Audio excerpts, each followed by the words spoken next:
Next up, we have a recycler. Refers to individuals who collect vessels shipwrecked in space, whether due to accidents or Gnosis attacks, and illegally dumped objects, and who make a living selling them to brokers, either as is or after making some repairs. The law varies according to each autonomous state, but this activity is basically illegal and carries penalties such as 1 year of hard labor and a maximum fine of 300,000 gold. So let's hope Captain Matthews never gets caught. Otherwise, his debt will grow exponentially. The reclamation and black market sale of military goods in particular is prohibited by Federation law, as you might expect, and the penalties for doing so are far greater than those set by any autonomous state. However, Matthews has a side job as a recycler in an attempt to pay off his debts. Hopefully he doesn't get caught. Still, as such activity does violate the law and being involved in a crime would harm the reputation of the Foundation, Guinan has warned Matthews and his crew to abandon the recycler life. They don't listen, though. Cybernetic engineering, a generic term for engineering technology that integrates the human body and mechanical engineering. Synonymous with cyborg technology. Cybernetic engineering, cyborgs. Cyborg, an obsolete technology. Looking at you, Ziggy. Once popular in the age of the life recycling law. Bodies of donors were revived and retained as weapons of the Galaxy Federation government as cyborgs. Ziggy was one such human who registered as a registered donor, was revived and turned into a battle cyborg after his death. Donors who were affiliated with special forces or the military were assigned to similar duties after their revival, but donors without such background were at times assigned to harsh manual labor or dangerous terraforming activities. Some were even assigned as housekeepers. Many cyborgs were superior to humans in abilities, but were stripped of their rights and placed in a very low social position. Because of these issues, the number of aspiring cyborg donors gradually decreased, and the Galaxy Federation adopted a negative stance toward cyborg donation. Presently, the life recycling law has become obsolete with the introduction of Realians, which are far superior to cyborgs in performance. Not Ziggy, though. Note that individuals who have undergone a cyborg operation to repair and enhance flesh and blood bodies after damage received from accidents or some functional failure are not the same as donated cyborgs. So there's two kinds of cyborgs. There's the I donate my body to science cyborgs, and there's the hey, can you touch up my arm a bit cyborgs. Next we have geocrystal, a naturally occurring crystalline mineral that was abundant in Lost Jerusalem.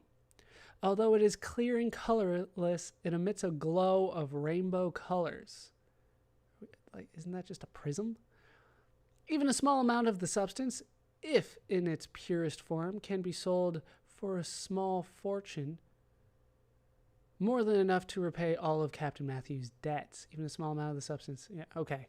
I think they're talking about diamonds, to be honest with you, but it's kind of hard to tell.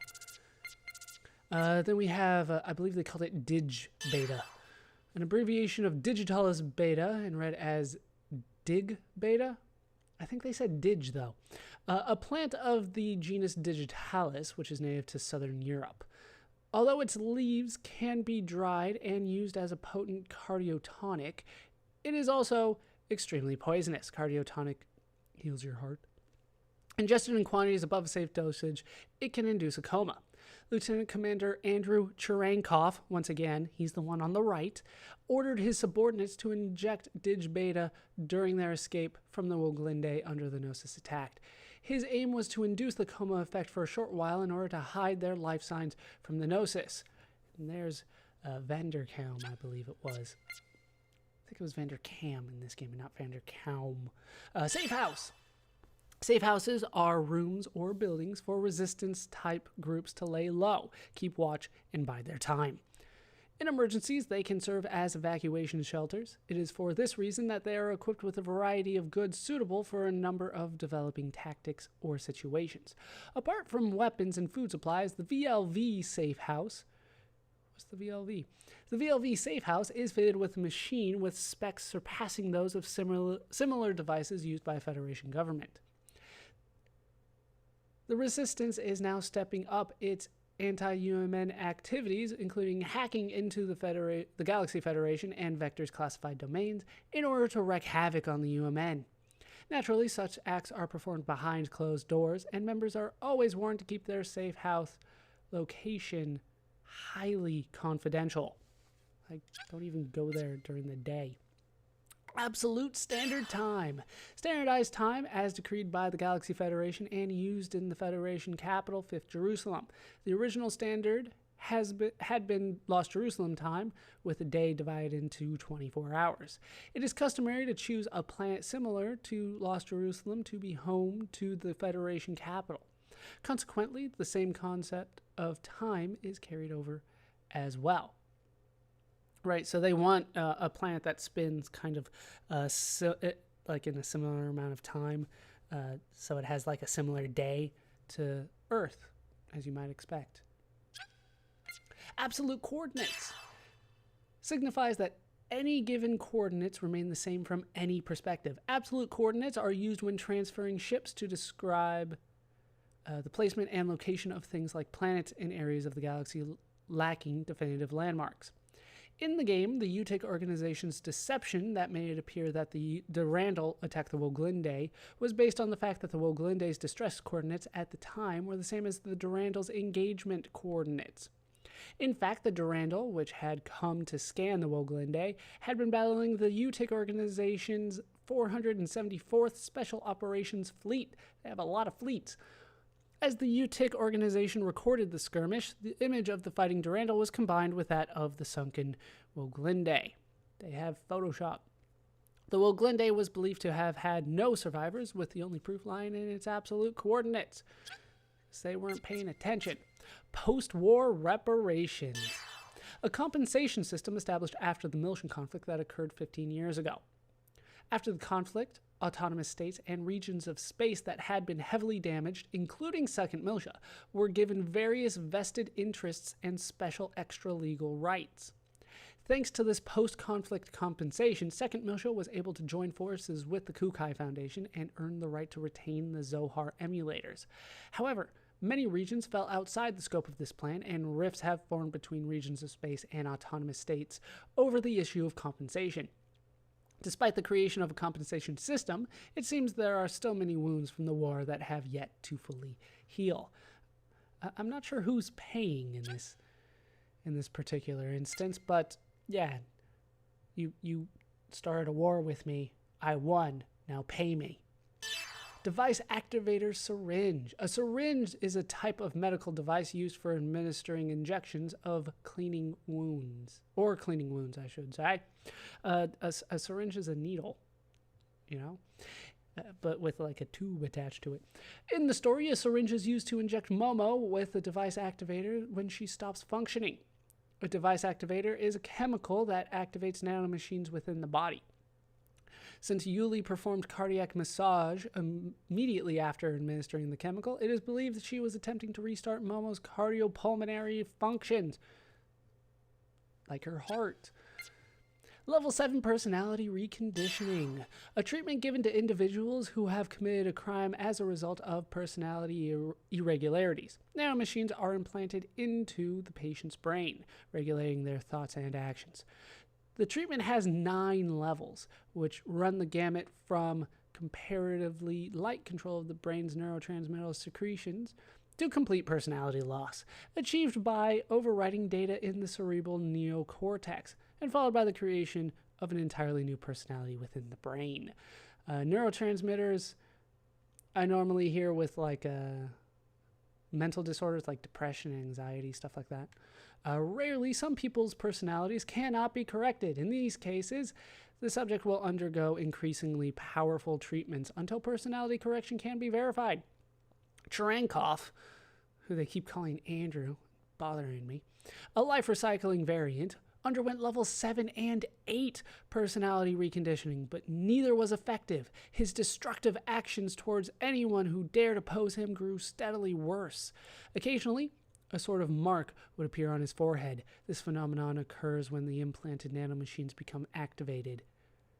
In other words, it is a sign that the nanomachines are working vigorously within Andrew's brain in an attempt to keep his destructive behavior in check. In the story, the reconditioning facility staff recommends Andrew Cherenkov for level 9 treatment, indicating that the commander is a very rare case indeed. Next up, we have Dummy Protocol, a network protocol used to connect the perspective of Cosmos to that of its operator via the virtual seat VR2000. Since Cosmos is a standalone unit and does not require external feed, this protocol is used only while Cosmos is inactive. I believe this is from the opening cutscene of the first game. Next up, we have Central Computer Pieta, the name of the mother frame installed in the Durandal. Junior has effectively nicknamed it Mama. Pieta refers to any piece of art depicting the Virgin Mary mourning over the dead body of Christ. So that's just a lovely scene. Very, very heartening, that one. DME addiction. I don't think we ever found out what DME stands for, though. When a human consumes Reali tissue, especially that of the central nervous system, it enters the bloodstream and is conveyed to the brain, altering his or her neural structure. Outward signs of addiction include keratinization and hardening of the skin. I don't know what keratinization is. These symptoms have been observed in Lieutenant Virgil. The compromising of the central nervous structures alters the addict's mental and physical states. In some cases, death can occur. After the changes have been made, the addict must continue to consume Reali tissue to stave off withdrawal symptoms, necessitating a pharmacological intervention. At present, there is no complete cure, so don't eat Realians. In regions not under Federation control, Reali tissue is being trafficked as a new kind of narcotic, fetching high prices. Yeah, it's a drug. Like withdrawals, yeah, it's clearly drugs. Transfer Wave. The UTIC organization's autonomous fighter units, Autotechs, can gate jump independently, and their rear containers hold approximately 10 compact battle terminals. By emitting a signal to designate transfer coordinates at the target location, the Autotech can, within a limited area, rapidly transfer battle terminals one after another. Doesn't sound good. Nataraja. Formerly known as Nataraja. This connection system was designed by Kevin and implements a direct approach. In the story, when Shion uses a direct approach for Cosmos' mainframe, this system is booted up. Nataraja is another name for Shiva, one of Hinduism's chief deities, and remember that outside of Final Fantasy, Shiva is usually depicted as a guy.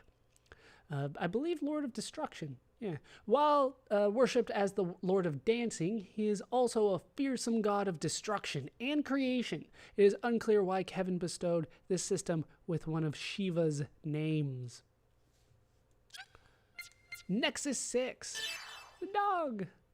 Ziggy, formerly known as Jan Sauer, sent this synthetic dog to his son Joaquin, soon after becoming his new father. Yes, it's finally revealed here, if you didn't pay attention to Pied Piper, the kid's not his. He adopted him. Like a year before he gave the dog, I believe. Nexus is the name of the company that manufactures synthetic animals, and the dog serial number is not important. At the time, purebred dogs were prohibitively expensive and could not easily be purchased, so synthetic versions were more commonplace. It seems Ziggy named the dog Nexus 6 after its model number, but since that sounds like a robot name, Joaquin shortened it to Nex. And we have paradigm contamination. A paradigm is the dominating rule governing how things are viewed and perceived in a given age and field. When a paradigm changes discontinuously, it is called a paradigm shift. In the story, the term is used to refer to the desperate circumstance when a computer's mainframe or operating system has been hacked or otherwise invaded. Primer walking. Detecting and capturing the remaining traces of energy being transmitted by the Zohar, thus extrapolating its position. Generally used to mean utilizing sequencing information taken from DNA and analyzing the downstream sequences to determine the entire base sequence. I don't fully understand that, but it's used to determine DNA There you go. Procurator. It's the bunny.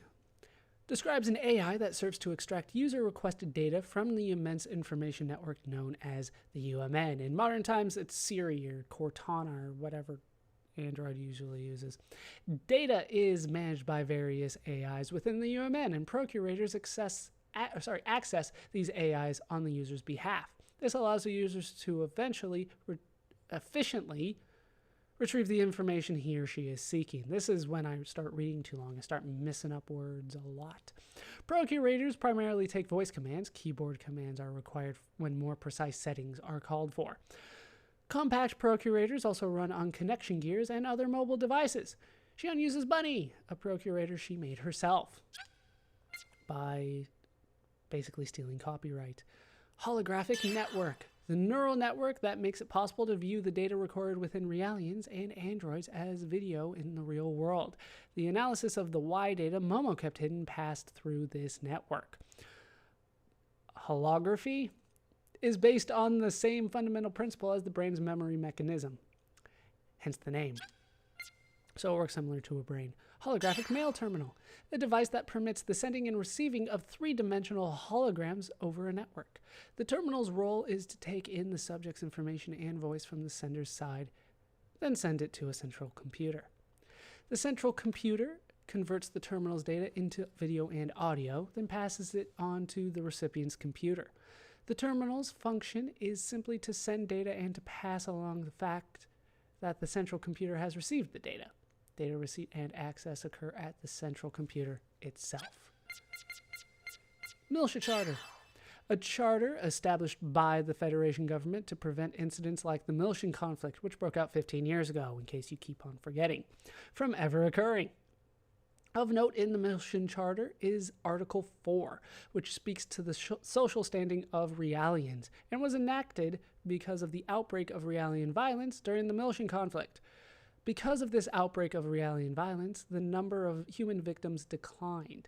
The Federation government declared Realians also feel stress, which gave rise to the outbreak of violence, thus stipulating human rights to Realians.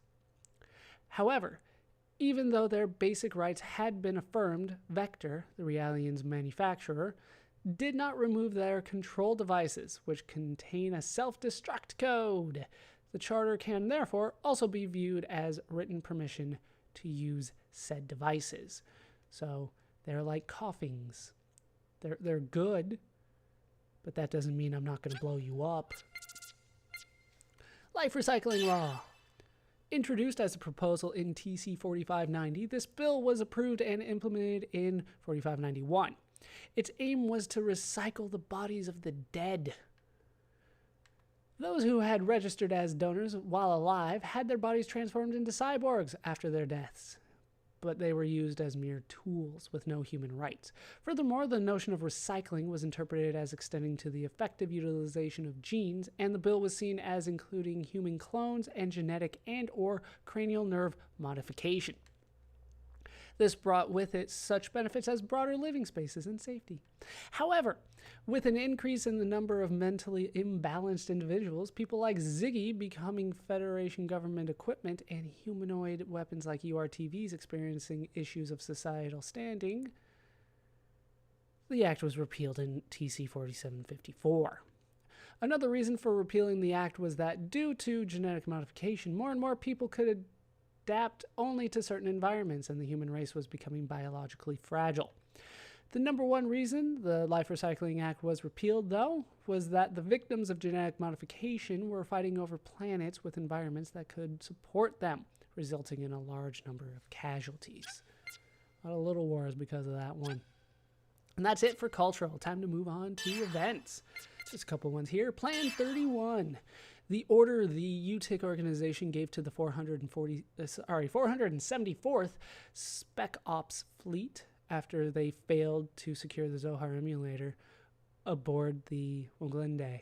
Was it always Spec Ops Fleet? I thought I said something else before. The UTIC organization predicted that in order to retrieve the Zohar emulators, the Durandal would appear at the coordinates where the Woglinde had gone down from a Gnosis attack. Composite video footage of the Durandal returning fire upon the 474th Spec Ops fleet after its ambush, made to look like the Durandal had been responsible for sinking the Woglende, was leaked throughout space. The Kukai Foundation, and by extension the Militian Autonomous Government, caught in the trap, were surrounded by the Federation fleet, and those related to the incident were put under arrest, but we got out. Plan 401, the name given to the plan enacted in conjunction with Plan 31, employed by the UTIC organization, in order to strip the Second Militian Autonomous Government of their vested rights. It entails the use of not the UTIC organization's own fleet, but of Federation forces manipulated through the government. By disseminating throughout space composite video footage apparently showing the Durandal attacking the Woglinde, the Kukai Foundation, and by extension the Second Militian Government, were framed for treason, resulting in the mobilization of the Gedalia region 422nd Fleet. Gedalia, one of the two. Later, through operatives within the Federation, the UTIC organization proposed stripping the Second Militian Autonomous Government of its vested rights, attempting once again to get their hands on Momo, the key to the Y data, and probably the Kukai Foundation of its emulators, but that's not brought up. It is apparent that Margulis, who directed the operation, considered temporarily giving up Momo to be part of his predicted scenario. Then we have the disappearance of the planet Ariadne. In TC 4765, the UTIC organization was conducting connection experiments with the Zohar emulators at their facility on planet Ariadne. However, a space-time anomaly was produced as a result of the Zohar emulators going out of control, and Ariadne completely disappeared, along with its 1.5 billion inhabitants. While it is unknown why Ariadne had been chosen as the location for the connection experiments, it was on this planet that the experiment's director, Andrew Cherenkov, had lived in a sham marriage. Here he had committed murder repeatedly and had been placed in a personality reconditioning facility. It may be that he specifically chose Ariadne to be the land of his martyrdom. There are confirmed reports of fierce winds on the planet's surface immediately before its disappearance, as well as lights in the sky similar to a multi-layered aurora, like the Northern Lights aurora. It is held that only a small number of spaceships managed to escape, including those owned by the UTIC organization.